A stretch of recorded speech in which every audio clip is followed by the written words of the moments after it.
Bonjour à tous et bienvenue dans cette nouvelle analyse. Aujourd'hui, on s'attaque à un sujet médical fascinant et honnêtement très souvent mal compris, la thérapie par solution saline ozonée, qu'on appelle aussi O3SS. Il y a énormément d'idées reçues qui circulent là-dessus, alors avec l'aide de données cliniques ultra rigoureuses, on va tout simplement séparer les faits de la fiction. L'objectif, c'est de vous rendre ça hyper clair en se basant sur trois grands axes, sa facilité, son innocuité et ses véritables indications médicales. C'est parti. De l'ozone dans les veines, je sais dit comme ça peut paraître assez intimidant. Ça sonne presque comme de la science-fiction, n'est-ce pas? Mais bon, plongeons directement dans le vif du sujet pour voir ce qu'il en est vraiment.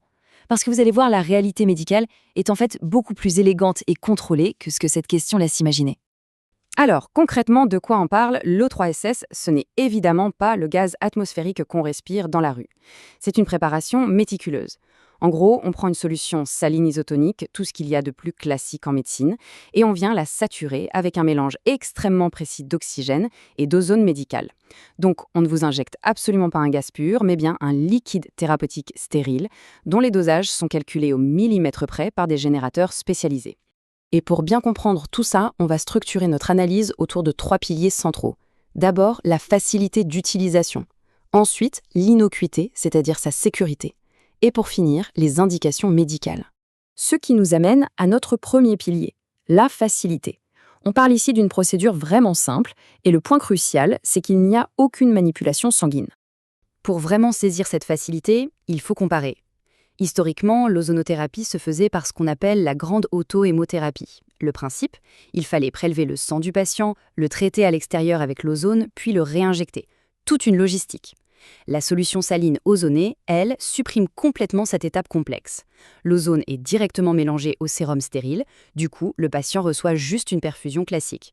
C'est un changement radical, non seulement pour le confort, mais ça offre aussi une option thérapeutique formidable pour les patients dont les convictions religieuses interdisent catégoriquement les transfusions sanguines. Et comme on peut le voir en pratique, la procédure ne demande qu'un équipement stérile assez simple, très souvent en verre, pour garantir la pureté. Cette simplicité d'installation, c'est aussi ce qui permet de contourner des barrières bureaucratiques qui sont parfois énormes. Tenez, par exemple, en Espagne, dans des régions comme Madrid ou la Catalogne, les autorités ont classé l'ancienne méthode de manipulation du sang au même niveau qu'une vraie transfusion, ce qui exigeait la présence d'un hématologue. Mais avec l'OSSSS, comme on ne touche pas au sang, on contourne élégamment ces obstacles légaux, rendant la thérapie bien plus accessible pour les cliniques.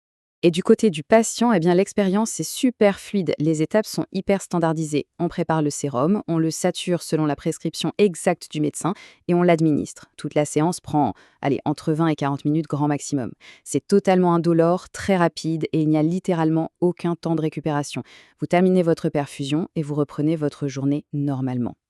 Allez, on passe à notre deuxième pilier, l'innocuité. En d'autres termes, on va voir comment l'absence totale de toxicité a été scientifiquement prouvée. Parce que oui, il y a ce vieux mythe qui traîne, qui dit que mélanger de l'ozone et du sérum physiologique, ça créerait des toxines dangereuses dans le corps. Eh bien, des chercheurs pionniers ont démonté ça depuis longtemps. Regardez cette citation du professeur Kontorchikova, une figure majeure de la très stricte école russe d'ozonothérapie. Les analyses chimiques montrent que l'accumulation de peroxyde d'hydrogène est si ridiculement basse que ça équivaut, je cite, à rien. C'est biologiquement insignifiant, et des décennies de recherche clinique dans les hôpitaux russes le confirment. Le point vraiment crucial, c'est ce chiffre-là. Moins de 0,001 g par millilitre. C'est la concentration maximale d'hypochlorite de sodium, une substance qui fait parfois peur aux gens. Pour faire simple, ce chiffre garantit absolument qu'on ne vous injecte pas de l'eau de Javel dans les veines. Les critiques qu'on entend parfois sont basées sur des extrapolations théoriques qui n'ont juste rien à voir avec la réalité des dosages thérapeutiques. D'ailleurs, les normes mondiales de l'ISCO3, le Comité scientifique international d'ozonothérapie, ainsi que les recherches de la docteure Adriana Schwartz, sont formelles là-dessus. En respectant ces protocoles, la solution ne crée ni chlorates ni bromates et elle n'est absolument pas cancérigène. Fait intéressant, l'ozonisation élimine même les traces de brome qui sont naturellement présentes dans les sérums pharmaceutiques de base. Donc loin d'être toxique, à ces toutes petites doses, le corps s'en sert en fait comme d'un signal d'alarme positif. C'est de la biorégulation. L'organisme gère parfaitement ce dosage et va déclencher ce qu'on appelle la voie NRF2. En gros, ça oblige vos cellules à booster leur propre défense antioxydante et immunitaire. C'est un peu comme réveiller le système de guérison naturelle de vos cellules. Ce qui nous amène tout naturellement au pilier 3, les indications. Quels sont les véritables bénéfices de tout ça dans le monde réel ? Eh bien, la liste des indications est assez dingue et elle cible particulièrement nos maux modernes. L'O3SS est extrêmement efficace pour combattre le syndrome de fatigue chronique en relançant l'énergie au niveau cellulaire. Ça donne un vrai coup de fouet au système immunitaire à plat, ça aide la microcirculation et surtout, ça fait baisser les fameuses cytokines inflammatoires comme le TNF-alpha ou l'IL-6. Bref, c'est un outil polyvalent pour soutenir la régénération du corps. Et voyons un peu comment ça évolue chronologiquement. L'effet n'est pas juste immédiat, il se construit. Dès 24 à 48 heures après la séance, on voit déjà une amélioration spectaculaire de l'oxygénation des tissus, ce qu'on appelle l'hypoxie. Vos cellules respirent mieux. Et sur le long terme, avec des séances régulières, cette thérapie maintient une modulation continue de l'immunité et freine l'inflammation chronique.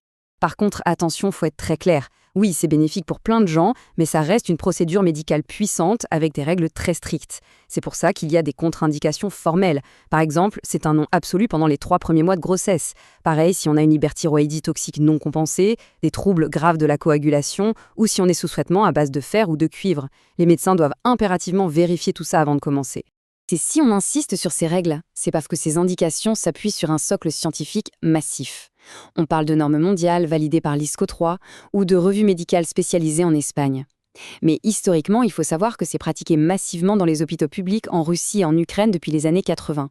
On parle de plus de 500 thèses de doctorat publiées sur le sujet, donc c'est très très documenté. Allez, on récapitule. L'avantage de l'O3SS, il tient en 3 mots.